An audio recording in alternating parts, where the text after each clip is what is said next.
कुलविंदर सिंह जी, आप जी ने बहुत सुंदर सवाल किया है। जिस तरीके नाल एक रुख नूं सही सलामत रखण वास्ते उहदे उत्ते छिल दी अत्यंत लोड़ है। जिस तरीके नाल किसी भी सरकार दे विच कोई फौज कोई पुलिस हुंदी है, उस दी वर्दी बहुत जरूरी है। इस तरीके नाल साहिब श्री गुरु गोबिंद सिंह जी सच्चे पातशाह जी ने गुरसिखां नूं ये वर्दी बख्शना कीती है।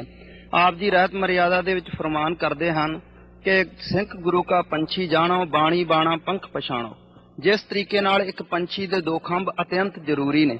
जे पंखी दा एक खंभ ना होवे, वो उड़ करके अपने घोरने दे विच अपने घर विच नहीं जा सकदा। इस तरीके नाल सिख रूपी पंछी दे कोल जे दो खंभ रूपी एक बाणी अते बाणा भाव पंज ककार नहीं हन, दोवां दे विच परपक्क नहीं हन, तो अपने स्वरूप रूपी घर दे विच नहीं पहुंच सकदा है। साहिब श्री गुरु गोबिंद सिंह जी सच्चे पातशाह जी दसम ग्रंथ दे विच अस्फोटक सवैयां दे विच फरमान करदे ने, श्री मुखवाक पातशाही दसवीं निशाने सिक्खी पंच हरफ अस्त काफ हरगिज ना बाजद अजी पंज मुआफ कड़ो कड़ाकार दो कंगे कड़ाकार दो कच कंगे बिदा बिना केच हेच अस्त जुमले निशा। ये साहिब श्री गुरु गोबिंद सिंह जी सच्चे पातशाह जी का सवैया उच्चारण किया होया।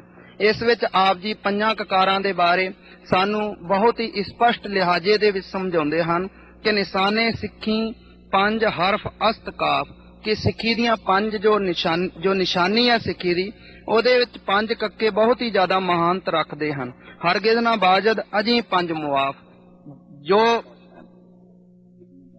सिक्खी दे विच ये जो पंज ककार हैं, इन्हां दे विचों हरगिज भाव बिल्कुल भी नहीं, एक भी जो ककार है वो मुआफ नहीं हो सकता है। पहला ककार है कड़ा कार दो कच कंगे बिदा। पहला है कड़ा, जिसका भाव है हथ नूं कड़ करके रखना, बन करके रखना। जिस प्रकार के सिखां दे विच एक बड़ी भैड़ी रीति अज भी चली आ रही है कि रक्षा बंधन मनाउंदे है, रखड़ी मनाउंदे है। साहिब श्री गुरु गोबिंद सिंह जी सच्चे पातशाह जी ने सानू कड़े रूपी रखड़ी बख्शी हुई है, जो हिंदी दे विच उचारण है रक्षा बंधन, जिन्हों आपां पंजाबी विच रखड़ी कह दिंदे आ। रक्षा बंधन दा भाव है राखी दी जो बन्नण, राखी करन दी एक परपक्क जो निश्चा ते वायदा।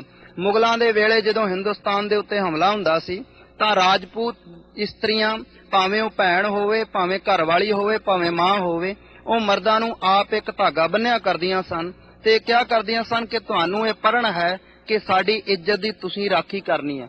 ਸਾਹਿਬ ਸ੍ਰੀ ਗੁਰੂ ਗੋਬਿੰਦ ਸਿੰਘ ਜੀ ਸੱਚੇ ਪਾਤਸ਼ਾਹ ਨੇ ਜਿੱਥੇ ਸਾਨੂੰ ਹੋਰ ਦਾਤਾਂ ਬਖਸ਼ਿਸ਼ ਕੀਤੀਆਂ, ਆਜ਼ਾਦ ਹਸਤੀ ਬਖਸ਼ਿਸ਼ ਕੀਤੀ ਹੈ, ਉੱਥੋਂ ਇਸ ਕੁਰੀਤੀ ਤੋਂ ਹੀ ਬਚਾ ਕਰਕੇ ਸਾਨੂੰ ਕੜਾ ਬਖਸ਼ਿਸ਼ ਕੀਤਾ ਹੈ, ਜਿਸ ਤੋਂ ਭਾਵ ਹੈ ਕਿ ਸਿੱਖ ਨੇ ਹੱਥ ਵਿੱਚ ਕੜਾ ਪਹਿਨ ਕਰਕੇ ਚੋਰੀ ਜਾਰੀ ਇਤਿਆਦਿਕ ਕੁਕਰਮ ਨਹੀਂ ਕਰਨੇ ਹਨ, ਹੱਥ ਨੂੰ ਕੱਢਣ ਵਾਸਤੇ। ਅਤੇ ਸਾਨੂੰ 24 ਘੰਟੇ ਇਹ ਯਾਦ ਰਵੇ ਕਿ ਇਹ ਹੱਥ ਸਾਹਿਬ ਸ੍ਰੀ ਗੁਰੂ ਗੋਬਿੰਦ ਸਿੰਘ ਜੀ ਸੱਚੇ ਪਾਤਸ਼ਾਹ ਜੀ ਦੇ। ਇਸ ਤੋਂ ਅੱਗੇ ਸਤਿਗੁਰੂ ਸਾਹਿਬ ਸ੍ਰੀ ਗੁਰੂ ਗੋਬਿੰਦ ਸਿੰਘ ਜੀ ਨੇ ਸਾਨੂੰ ਕਿਰਪਾਨ ਬਖਸ਼ੀ ਹੈ, ਜਿਸ ਦਾ ਮਹਾਂਪੁਰਖ ਅਰਥ ਦੱਸਦੇ ਨੇ ਕਿਰਪਾ ਜਮਾ ਆਨ, ਭਾਵ ਮਜਲੂਮ ਦੇ ਉੱਤੇ ਕਿਰਪਾ ਕਰਨੀ ਅਤੇ ਆਪਣੀ ਆਨ ਸ਼ਾਨ ਨੂੰ ਉੱਚੇ ਰੱਖਣਾ। ਸਤਿਗੁਰੂ ਸਾਹਿਬ ਜੀ ਫਰਮਾਨ ਕਰਦੇ ਨੇ ਕਿਰਪਾਨ ਪਾਨ ਧਾਰੀਆਂ ਕਰੋੜ ਪਾਪ ਟਾਰੀਆਂ, ਕਿ ਕਰੋੜਾਂ ਪਾਪਾਂ ਨੂੰ ਇਹ ਟਾਲਣ ਵਾਲੀ ਕਿਰਪਾਨ ਹੈ। अपनी राखी दे वास्ते साहिब श्री गुरु गोबिंद सिंह जी सच्चे पातशाह जी ने सानू ये दात बख्शिश करना कीती है, जिस दे नाल असीं दो ही केवल कर्म कर सकते हैं, जां ते दुष्टां दा नाश जां सतगुरु साहिब जी नू कड़ा प्रसाद अते लंगर नू भोग लवाउण दे वास्ते। ये सतगुरु साहिब जी ने सानू किरपान दी दात बख्शिश कीती है ते बार बार सतगुरु गुरु गोबिंद सिंह जी सच्चे पातशाह जी ने अपनी पावन बाणी श्री गुरु दसम ग्रंथ दे विच बार बार किरपान दी महिमा भी कीती है। ये जालमां नू नाश करन वास्ते है। जिस प्रकार के होरना धर्मां दे विच जो वरती जाती है तलवार, उस तरीके नाल नहीं, किरपान दा भाव हिरदे विच किरपा रख करके ते अपनी आन शान नू उच्चे रखना है, मजलूम दी राखी करनी है। जिवें कि सिख कौम दे महान विद्वान ਗਿਆਨੀ ਮਾਨ ਸਿੰਘ जी ਝੌਰ, ਉਹਨਾਂ ਨੂੰ ਕਿਸੇ ਨੇ ਸਵਾਲ ਕੀਤਾ ਸੀ ਈਸਾਈ ਨੇ ਕਿ ਤੁਸੀਂ ਕਿਸ ਤਰ੍ਹਾਂ ਕਹਿੰਦੇ ਹੋ ਕਿ ਕਿਰਪਾਨ ਜੋ ਹੈ ਸ਼ਾਂਤੀ ਦਾ ਪ੍ਰਤੀਕ ਹੈ, ਇਹ ਦੂਸਰਿਆਂ ਤੇ ਕਿਰਪਾ ਕਰਨ ਵਾਸਤੇ ਹੈ, ਕਿਰਪਾਨ ਨਾਲ ਤਾਂ ਜ਼ੁਲਮ ਹੀ ਹੋ ਸਕਦਾ ਹੈ ਸ਼ਸਤਰ ਦੇ ਨਾਲ। उस समय भी ज्ञानी जी ने यो जवाब दिता सी, भाई ये तुहाडा ख्याल गलत है। जिस तरीके नाल 30 कोई विद्वान बैठे होण, उन्हां नूं मारन दे वास्ते एक पागल आ करके गोली मारना चाहे, जे और गोलियां चलाउण तो पहलां ही किरपान दे नाल जे उत्थे गुरसिख भी मौजूद है ते उस नूं मार देवे, दसो ये कृपा होई कि ना? एक बंदे दे मारन दे करके 30 दी जान बच गई। इस तरीके नाल जिहड़ा जुल्म करदा है ना, उस नूं नाश करन दे वास्ते सतगुरु साहिब जी ने सानू हमेशा ही 24 घंटे गात्रे किरपान रखने वास्ते दात बख्शिश की है। इस तो अगां गुरसिखां दी निशानी कशहरा है। सतगुरु साहिब जी मर्यादा विच फरमान करते हैं, शील जत की कछ पहर ਪਕੜਿਓ ਹਥਿਆਰਾ। ਗੁਰਸਿੱਖ ਦੀ ਨਿਸ਼ਾਨੀ ਹੈ ਸੀਲ, ਜੱਤ ਸੱਤ ਦੀ ਨਿਸ਼ਾਨੀ ਹੈ। ਸੰਤ ਗਿਆਨੀ ਕਰਤਾਰ ਸਿੰਘ ਜੀ ਮਹਾਂਪੁਰਸ਼ ਬਹੁਤ ਹੀ ਸੁੰਦਰ ਦ੍ਰਿਸ਼ਟਾਂਤ ਦੇ ਕਰਕੇ ਸਮਝਾਉਂਦੇ ਆ। ਭਾਈ ਤੁਸੀਂ ਕਹਿੰਦੇ ਹੋ ਕਛਹਿਰੇ ਦੀ ਕੀ ਲੋੜ ਹੈ, ਅੱਜ ਕੱਲ ਨਿੱਕਰਾਂ ਬੜੀਆਂ ਆ ਗਈਆਂ, ਹੋਰ ਬੜੀਆਂ ਚੀਜ਼ਾਂ। ਭਾਈ ਤੁਹਾਡੀ ਗਲਤੀ ਹੈ। ਇਹ ਸਤਿਗੁਰੂ ਸ੍ਰੀ ਗੁਰੂ ਗੋਬਿੰਦ ਸਿੰਘ ਜੀ ਸੱਚੇ ਪਾਤਸ਼ਾਹ ਨੇ ਸਾਨੂੰ ਬ੍ਰੇਕਾਂ ਬਖਸ਼ਿਸ਼ ਕੀਤੀਆਂ ਹੋਈਆਂ। ਭਾਈ ਕੋਈ ਗਲਤੀ ਨਹੀਂ ਕਰਨੀ ਹੈ, ਕਿਸੇ ਵੀ ਤਰੀਕੇ ਦਾ ਬੇਵਿਚਾਰ ਅਤੇ ਕੁਕਰਮ ਨਹੀਂ ਕਰਨਾ। ਜਿਸ ਤਰੀਕੇ ਨਾਲ ਛੋਟੀ ਤੋਂ ਛੋਟੀ ਵੀ ਮੋਟਰ ਗੱਡੀ ਨੂੰ ਲੈ ਕਰਕੇ ਵੱਡੇ ਤੋਂ ਵੱਡੇ ਜਹਾਜ਼ ਤੱਕ ਨੂੰ ਬ੍ਰੇਕਾਂ ਲਗਾਈਆਂ ਗਈਆਂ ਹਨ, ਇਸੇ ਪ੍ਰਕਾਰ ਗੁਰਸਿੱਖ ਨੂੰ ਵੀ ਇਹ ਜੱਜ ਦੀ ਨਿਸ਼ਾਨੀ ਬਖਸ਼ੀ ਹੈ।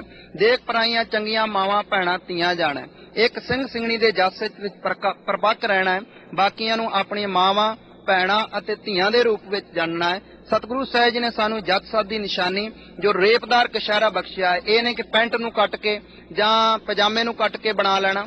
ਇਹ ਸੁੰਦਰ ਕਛਹਿਰਾ ਜੋ ਹੈ ਗੋਡੇ ਤੋਂ ਤਾਂ ਜੋ ਲੱਤ ਨੂੰ ਥੋੜਾ ਜਿਹਾ ਘੁੱਟਦਾ ਹੋਵੇ, ਸੁੰਦਰ ਰੇਪਦਾਰ ਕਛਹਿਰਾ ਸਤਿਗੁਰੂ ਸਾਹਿਬ ਜੀ ਨੇ ਬਖਸ਼ਿਸ਼ ਕਰਨਾ ਕੀਤਾ ਹੈ। ਇਸ ਤੋਂ ਅਗਾਂਹ ਸਤਿਗੁਰੂ ਸਾਹਿਬ ਜੀ ਨੇ ਸਾਨੂੰ ਕੰਘੇ ਦੀ ਦਾਤ ਬਖਸ਼ਿਸ਼ ਕੀਤੀ ਹੈ।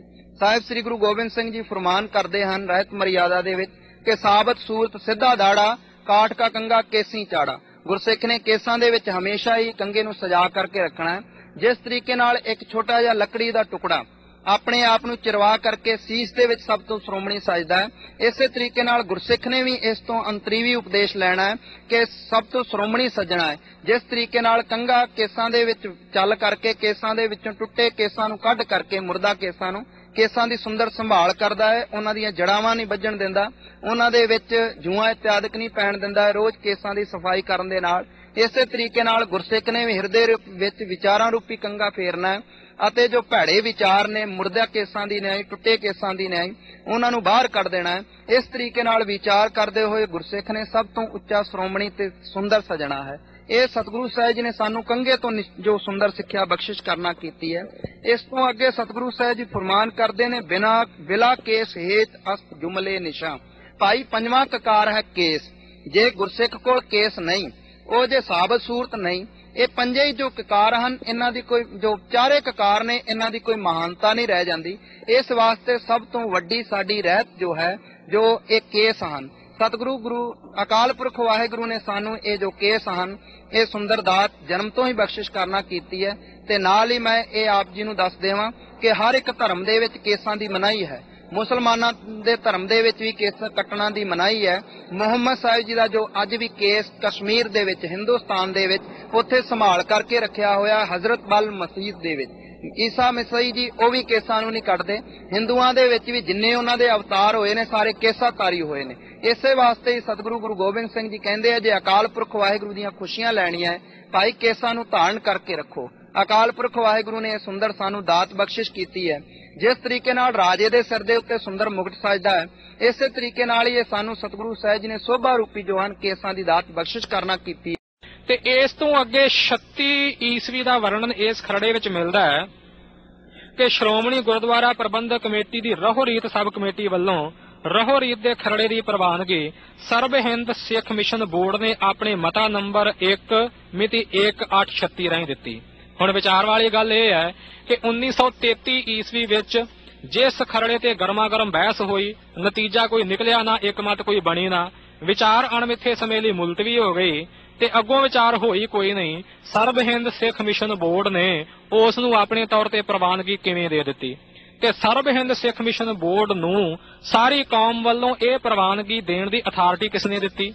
ਤੇ ਫਿਰ ਇਹ ਕਿਹਾ ਕਿ ਸ਼੍ਰੋਮਣੀ ਕਮੇਟੀ ਨੇ ਆਪਣੇ ਮਤਾ ਨੰਬਰ 14 ਮਿਤੀ 12/10/36 ਰਾਹੀਂ ਭਾਵ 12 ਅਕਤੂਬਰ 1936 ਨੂੰ ਪ੍ਰਵਾਨਗੀ ਦਿੱਤੀ। ਜਿਹੜੇ ਖਰੜੇ ਤੇ ਵਿਚਾਰ ਹੀ ਦੁਬਾਰਾ ਨਹੀਂ ਹੋਈ, ਜਿੱਤੇ ਪੰਥ ਇੱਕਮਤ ਨਹੀਂ ਹੋ ਸਕਿਆ, ਸਰਬ ਹਿੰਦ ਸਿੱਖ ਮਿਸ਼ਨ ਬੋਰਡ ਨੇ ਜਾਂ ਸ਼੍ਰੋਮਣੀ ਕਮੇਟੀ ਨੇ ਕਿਸ ਅਥਾਰਟੀ ਦੇ ਤਹਿਤ ਉਸ ਖਰੜੇ ਨੂੰ ਪ੍ਰਵਾਨਗੀ ਦੇ ਦਿੱਤੀ? ਇੱਕ ਗਹਿਰੀ ਸੋਚੀ ਸਮਝੀ ਸਾਜ਼ਿਸ਼ ਹੈ ਜਿਸ ਨਾਲ ਸਾਡੀ ਰਹਿਤ ਮਰਜ਼ਾਦਾ ਨੂੰ ਬਿਲਕੁਲ ਬਦਲਿਆ ਗਿਆ। ਫਿਰ ਇੱਥੇ ਹੀ ਬਸ ਨਹੀਂ, ਫੇਰ ਲਿਖਿਆ ਹੈ ਕਿ ਮੁੜ ਸ਼੍ਰੋਮਣੀ ਗੁਰਦੁਆਰਾ ਕਮੇਟੀ ਦੀ ਧਾਰਮਿਕ ਸਲਾਹਕਾਰ ਕਮੇਟੀ ਨੇ ਆਪਣੀ ਇਕੱਤਰਤਾ ਮਿਤੀ 7/1/45 ਵਿਖੇ ਇਸ ਨੂੰ ਵਿਚਾਰ ਕੇ ਇਸ ਵਿੱਚ ਕੁਝ ਵਾਧੇ ਘਾਟੇ ਕਰਨ ਦੀ ਸਿਫਾਰਿਸ਼ ਕੀਤੀ। ਹੁਣ ਸੋਚਣ ਵਾਲੀ ਗੱਲ ਇਹ ਹੈ ਕਿ ਪਹਿਲਾਂ ਜਿਸ ਖਰੜੇ ਤੇ ਵਿਚਾਰ ਜੋ ਸੀ ਉਹ ਕਿਸੇ ਸਿਰੇ ਤੇ ਨਹੀਂ ਪਹੁੰਚੀ, 1936 ਵਿੱਚ ਸ਼੍ਰੋਮਣੀ ਕਮੇਟੀ ਉਹਨੂੰ ਮਾਨਤਾ ਦੇ ਰਹੀ ਹੈ, ਪ੍ਰਵਾਨਗੀ ਦੇ ਰਹੀ ਹੈ ਤੇ 1936 ਤੋਂ ਫਿਰ ਅੱਗੇ 1945 ਵਿੱਚ ਆ ਕੇ 9 ਸਾਲ ਦੇ ਅਰਸੇ ਦੇ ਬਾਅਦ ਫਿਰ ਉਸ ਵਿੱਚ ਵਾਧੇ ਘਾਟੇ ਕਰਨ ਦੀ ਲੋੜ ਮਹਿਸੂਸ ਕੀਤੀ ਜਾ ਰਹੀ ਹੈ। ਪਹਿਲਾਂ ਜਦੋਂ ਖਰੜੇ ਤੇ ਵਿਚਾਰ ਨਹੀਂ ਹੋਈ, ਕਿਸੇ ਇੱਕ ਸਿੱਟੇ ਤੇ ਪਹੁੰਚੇ ਨਹੀਂ, ਤੇ ਪ੍ਰਵਾਨਗੀ ਕਿਉਂ ਦੇ ਦਿੱਤੀ? ਜੇ ਪ੍ਰਵਾਨਗੀ ਹੀ ਦੇ ਦਿੱਤੀ ਤਾਂ 9 ਸਾਲਾਂ ਬਾਅਦ ਫੇਰ ਦੁਬਾਰਾ ਵਿਚਾਰ ਕਰਨ ਦੀ ਲੋੜ ਕਿਉਂ ਮਹਿਸੂਸ ਹੋ ਗਈ? 8 ਮੈਂਬਰੀ ਧਾਰਮਿਕ ਸਲਾਹਕਾਰ ਕਮੇਟੀ ਬਣੀ, ਜਿਸ ਦੇ ਮੈਂਬਰ ਲਿਖੇ ਨੇ ਸਿੰਘ ਸਾਹਿਬ ਜਥੇਦਾਰ ਮੋਹਨ ਸਿੰਘ ਜੀ, ਭਾਈ ਅਸ਼ਰ ਸਿੰਘ ਜੀ ਹੈੱਡ ਗ੍ਰੰਥੀ, professor Teja Singh MA, professor Ganga Singh principal, Giani Lal Singh ji, professor Sher Singh ji, ਬਾਬਾ ਪ੍ਰੇਮ ਸਿੰਘ ਜੀ ਹੋਤੀ, ਗਿਆਨੀ ਬਾਦਲ ਸਿੰਘ ਜੀ। ਇਹ 8 ਮੈਂਬਰੀ ਧਾਰਮਿਕ ਸਲਾਹਕਾਰ ਕਮੇਟੀ ਹੈ, ਜਿਸ ਨੇ ਕਿ 7 ਜਨਵਰੀ 1945 ਨੂੰ ਉਸ ਖਰੜੇ ਵਿੱਚ ਵਾਧੇ ਘਾਟੇ ਕਰਨ ਦੀ ਸਿਫਾਰਿਸ਼ ਕੀਤੀ ਕਿ ਇਸ ਖਰੜੇ ਵਿੱਚ ਕੁਝ ਕਮਜ਼ੋਰੀਆਂ ਨੇ, ਕੁਝ ਊਣਤਾਈਆਂ ਨੇ, ਇਹਦੇ ਵਿੱਚ ਇਹ ਵਾਧੇ ਘਾਟੇ ਕਰਨੇ ਚਾਹੀਦੇ ਨੇ। ਇਹਨਾਂ ਵਿੱਚ ਕੋਈ ਇੱਕ ਬਾਬਾ ਪ੍ਰੇਮ ਸਿੰਘ ਜੀ ਹੋਤੀ ਤੋਂ ਬਿਨਾਂ ਕੋਈ ਹੋਰ ਐਸਾ ਨਹੀਂ ਹੈਗਾ ਜਿਹੜਾ ਕੋਈ ਜੀਵਨ ਮੁਕਤ ਹੋਵੇ, ਜਿਹੜਾ ਕੋਈ ਨਾਮ ਸਿਮਰਨ ਦਾ ਰਸੀਆ ਹੋਵੇ, ਜਿਹੜਾ ਕੋਈ ਆਪ ਗੁਰਸਿੱਖੀ ਦੇ ਸਿਧਾਂਤਾਂ ਅਨੁਸਾਰ ਚੱਲਣ ਵਾਲਾ ਬਾਣੀ ਬਾਣੇ 'ਚ ਪਰਪੱਕ ਹੋਵੇ। ਸਭ ਕਿਤਾਬੀ ਵਿਦਵਾਨ ਨੇ। ਤੇ ਫਿਰ ਇਸ ਖਿਰੜੇ ਵਿੱਚ ਅੱਗੇ ਲਿਖਿਆ ਕਿ ਧਾਰਮਿਕ ਸਲਾਹਕਾਰ ਕਮੇਟੀ ਦੀ ਸਿਫਾਰਿਸ਼ ਅਨੁਸਾਰ ਇਸ ਵਿੱਚ ਵਾਧਾ ਘਾਟਾ ਕਰਨ ਦੀ ਪ੍ਰਵਾਨਗੀ ਸ਼੍ਰੋਮਣੀ ਗੁਰਦੁਆਰਾ ਪ੍ਰਬੰਧਕ ਕਮੇਟੀ ਨੇ ਆਪਣੀ ਇਕੱਤਰਤਾ ਮਿਤੀ 3/2/45 ਦੇ ਮਤਾ ਨੰਬਰ 97 ਰਾਹੀਂ ਦਿੱਤੀ। ਕਹਿਣ ਤੋਂ ਭਾਵ ਕਿ ਜਿਸ ਖਰੜੇ ਵਿੱਚ ਵਾਧੇ ਘਾਟੇ ਕਰਨ ਦੀ ਸਿਫਾਰਿਸ਼ ਜਨਵਰੀ 1945 ਵਿੱਚ ਕੀਤੀ ਗਈ, ਸ਼੍ਰੋਮਣੀ ਕਮੇਟੀ ਨੇ ਉਹ ਵਾਧੇ ਘਾਟੇ ਕਰਨ ਦੀ ਇਜਾਜ਼ਤ ਦੇ ਦਿੱਤੀ ਫਰਵਰੀ 1945 ਵਿੱਚ। ਹੁਣ ਇਹ ਵਾਧੇ ਘਾਟੇ ਕਰਨ ਦੀ ਸਿਫਾਰਿਸ਼ ਤਾਂ ਦੇ ਦਿੱਤੀ ਗਈ, ਉਹ ਵਾਧੇ ਘਾਟੇ ਕੀ ਸੀ? ਉਹ ਕੋਈ ਹੋਏ ਜਾਂ ਨਹੀਂ ਹੋਏ, ਜੇ ਉਹ ਹੋਏ ਤਾਂ ਉਹ ਵਾਧੇ ਘਾਟੇ ਕਰਕੇ ਅਖੀਰੀ ਖਰੜਾ ਕੀ ਬਣਿਆ ਤੇ ਉਸ ਨੂੰ ਸ਼੍ਰੋਮਣੀ ਕਮੇਟੀ ਨੇ ਆਪਣੇ ਤੌਰ ਤੇ ਜਾਂ ਸਮੁੱਚੇ ਪੰਥ ਨੇ ਪ੍ਰਵਾਨਗੀ ਕਦੋਂ ਦਿੱਤੀ? ਨਾ ਤਾਂ ਉਹ ਇਸ ਖਰੜੇ ਵਿੱਚ ਕੋਈ ਵਰਣਨ ਹੈ ਤੇ ਨਾ ਹੀ ਉਹ ਉਸ 50 ਸਾਲਾ ਇਤਿਹਾਸ ਪੁਸਤਕ ਵਿੱਚ ਕੋਈ ਵਰਣਨ ਹੈ। ਕੋਈ ਵਰਣਨ ਨਹੀਂ ਆਉਂਦਾ, ਜਿੱਥੋਂ ਇਹੀ ਸ਼ੱਕ ਪੈਂਦਾ ਹੈ ਕਿ ਅਜੇ ਤੱਕ ਤਾਂ ਸ਼ਾਇਦ ਸ਼੍ਰੋਮਣੀ ਕਮੇਟੀ ਨੇ ਵੀ ਇਸ ਖਰੜੇ ਨੂੰ ਅੰਤਮ ਪ੍ਰਵਾਨਗੀ ਨਹੀਂ ਦਿੱਤੀ। ਬਾਕੀ ਪੰਥ ਦੀ ਤਾਂ ਗੱਲ ਹੀ ਕੀ ਕਰਨੀ ਹੈ। ਇਹ ਖਿਆਲ ਰਹੇ ਕਿ ਸ਼੍ਰੋਮਣੀ ਕਮੇਟੀ ਸਮੁੱਚਾ ਪੰਥ ਨਹੀਂ।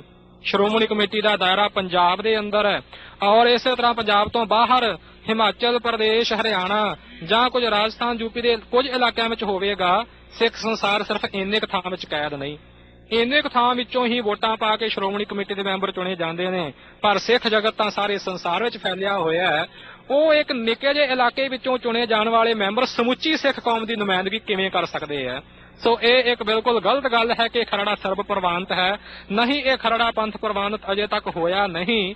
ਇਹਦੇ ਵਿੱਚ ਜਿਹੜੀਆਂ ਵਾਧੇ ਘਾਟੇ ਵਾਲੀਆਂ ਕੁਝ ਗੱਲਾਂ ਨੇ, ਜਿਹੜੀਆਂ ਕਿ ਰਹਿਤ ਮਰਜ਼ਾਦਾ 'ਚ ਫਰਕ ਪਾਇਆ ਗਿਆ, ਮੂਲ ਮੰਤਰ ਦਾ ਫਰਕ, 5 ਬਾਣੀਆਂ ਦਾ ਫਰਕ, ਹੋਰ ਕੋਈ ਗੱਲਾਂ ਦਾ ਫਰਕ, ਉਹ ਗੁਰੂ ਘਰ ਦੇ ਸ਼ਰਧਾਲੂ ਸਿੱਖਾਂ ਨੂੰ ਜਿਹੜੇ ਕਿ ਸ੍ਰੀ ਗੁਰੂ ਗੋਬਿੰਦ ਸਿੰਘ ਸਾਹਿਬ ਦੀ ਚਲਾਈ ਹੋਈ ਮਰਜ਼ਾਦਾ ਦੇ ਪੂਰਨ ਵਿਸ਼ਵਾਸ ਰੱਖਦੇ ਨੇ, ਨਾ ਕਦੇ ਉਹਨਾਂ ਨੂੰ ਪ੍ਰਵਾਨ ਹੋਇਆ, ਨਾ ਪ੍ਰਵਾਨ ਹੋ ਸਕਦਾ ਹੈ।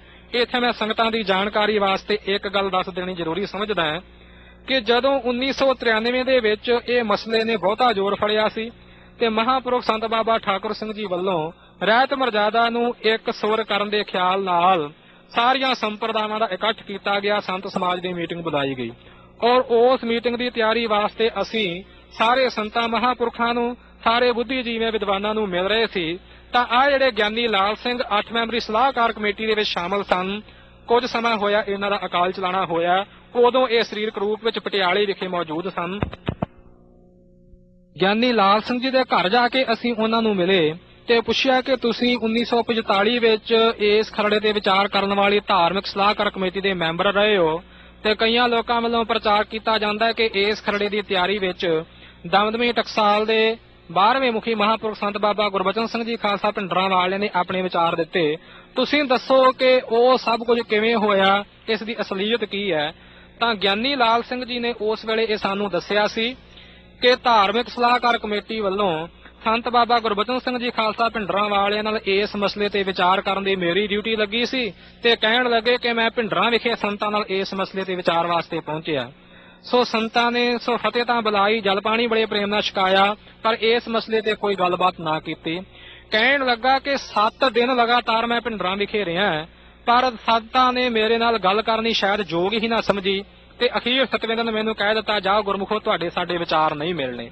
ਕਹਿਣ ਤੋਂ ਭਾਵ ਕਿ ਪੂਰਨ ਬ੍ਰਹਮ ਗਿਆਨੀ ਮਹਾਂਪੁਰਖਾਂ ਨੇ ਕਦੇ ਵੀ ਇਹਨਾਂ ਗੱਲਾਂ ਨੂੰ ਪ੍ਰਵਾਨਗੀ ਨਹੀਂ ਦਿੱਤੀ ਔਰ ਗਿਆਨੀ ਲਾਲ ਸਿੰਘ ਦੇ ਦੱਸਣ ਦੀ ਜ਼ਬਾਨੀ ਹੈ ਕਿ ਸੰਤ ਜਰਨੈਲ ਸਿੰਘ ਜੀ ਨੇ ਇਸ ਬਾਰੇ ਜੋ ਆਪਣਾ ਵਿਚਾਰ ਸੀ ਉਹ ਦੇਣ ਤੋਂ ਇਨਕਾਰ ਕੀਤਾ ਤੇ ਇਹ ਕਿਹਾ ਕਿ ਅਸੀਂ ਤਾਂ ਉਸੇ ਮਰਜ਼ਾਦਾ ਨੂੰ ਹੀ ਮੰਨਦੇ ਹਾਂ ਤੇ ਮੰਨਦੇ ਰਹਿਣਾ ਜਿਹੜੀ ਦਸਮ ਪਿਤਾ ਜੀ ਨੇ ਆਪ ਖਾਲਸਾ ਪੰਥ ਸਾਜਣ ਵੇਲੇ ਚਲਾਈ ਹੋਈ ਹੈ ਔਰ ਜੋ ਸ੍ਰੀ ਗੁਰੂ ਗੋਬਿੰਦ ਸਿੰਘ ਸਾਹਿਬ ਜੀ ਦੇ ਵੇਲੇ ਤੋਂ ਹੀ ਸੀਨਾ ਬਸੀਨਾ ਦਮਦਮੀ ਟਕਸਾਲ ਅੰਦਰ ਚੱਲੀ ਆਉਂਦੀ ਹੈ। ਭਾਈ ਅਸੀਂ ਤਾਂ ਉਸੇ ਮਰਜ਼ਾਦਾ ਮੁਤਾਬਕ ਹੀ ਚੱਲਣਾ ਹੈ ਤੇ ਸਾਰੀਆਂ ਜਥੇਬੰਦੀਆਂ ਵੀ ਉਸ ਮਰਜ਼ਾਦਾ ਮੁਤਾਬਕ ਚੱਲਦੀਆਂ ਨੇ।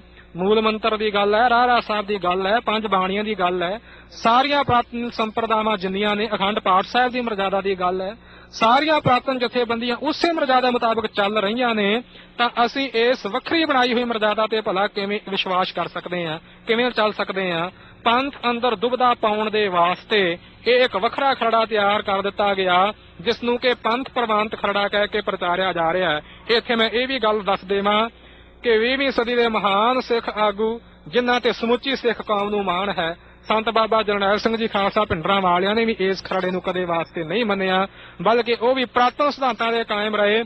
ਸਾਰੀ ਸੰਗਤ ਨੂੰ ਵੀ ਸਾਡੀ ਇਹੀ ਬੇਨਤੀ ਹੈ ਕਿ ਅਖੌਤੀ ਵਿਦਵਾਨਾਂ ਦੇ ਬਣਾਏ ਹੋਏ ਕੋਈ 1932, 33 ਜਾਂ 45 ਵਿੱਚ ਬਣੇ ਹੋਏ ਖਰੜੇ ਦੀ ਜਗ੍ਹਾ ਤੇ ਸਾਨੂੰ ਧੁਰੋਂ ਦਸਮ ਪਿਤਾ ਜੀ ਦੀ ਬਣਾਈ ਹੋਈ ਰਹਿਤ ਮਰਜ਼ਾਦਾ ਅਨੁਸਾਰ ਚੱਲਣਾ ਚਾਹੀਦਾ ਹੈ।